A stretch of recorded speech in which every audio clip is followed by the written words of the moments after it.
here's the point that I was making that you didn't show in that clip too, was saying that it's racist for someone to say they would prefer to live in a predominantly white neighborhood, or they would prefer to live in their neighborhood, which is not black, I believe is what they said. And I don't That definitely is racist.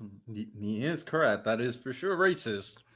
I know exactly what he's going to argue, but then I'm gonna let him argue it. Then I'm gonna tear that bullshit argument apart. Let's go. Go ahead. believe it was necessarily her. I believe there was a man on the panel who said that, but you do. And I'm not going to attribute racism in your heart because only 4% of the population where you're placed in Los Angeles is black. I think we need to stop attributing and imbuing hatred. And I think we need to stop empowering them. But we do find ourselves at a point in this country where neither of these give, send, goes would have blown up if it. One of the tactics that the right tries to do is try to equate unequatable situations. In regards to what Crowder is saying, it's very easy to debunk.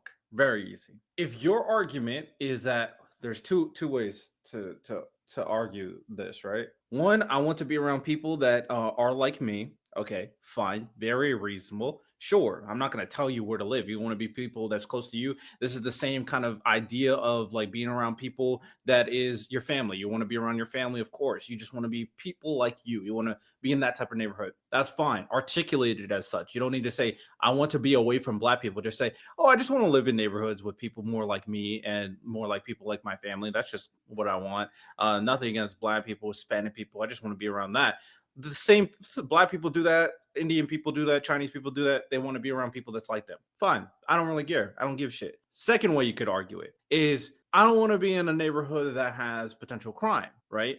Now, of course, a lot of people allude to the idea that black people commit most of the crime in America, and I'm not really going to focus on that in the context of what I'm arguing right now. If that is your belief, then at that point, it is racist when you just assume that a neighborhood filled with black people is a crime riddled neighborhood. That's racist. There's no other way. You're presuming a type of identity, a negative one, towards a race of people. That's racist.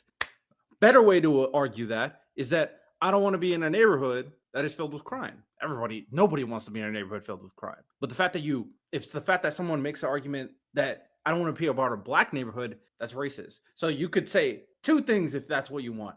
I want to be in a neighborhood filled with people like me, or I don't want to be in a neighborhood filled with people with crime. But the moment you say, I don't want to be in a neighborhood filled with black people, that is racist. You know how easy it is to do the first two things that I just said? It's not hard. So these arguments that people like you try to make, you guys are trying to escape from the reality of what is being truly said, and that's lazy. And I'm not stupid, so I can point it out pretty easily.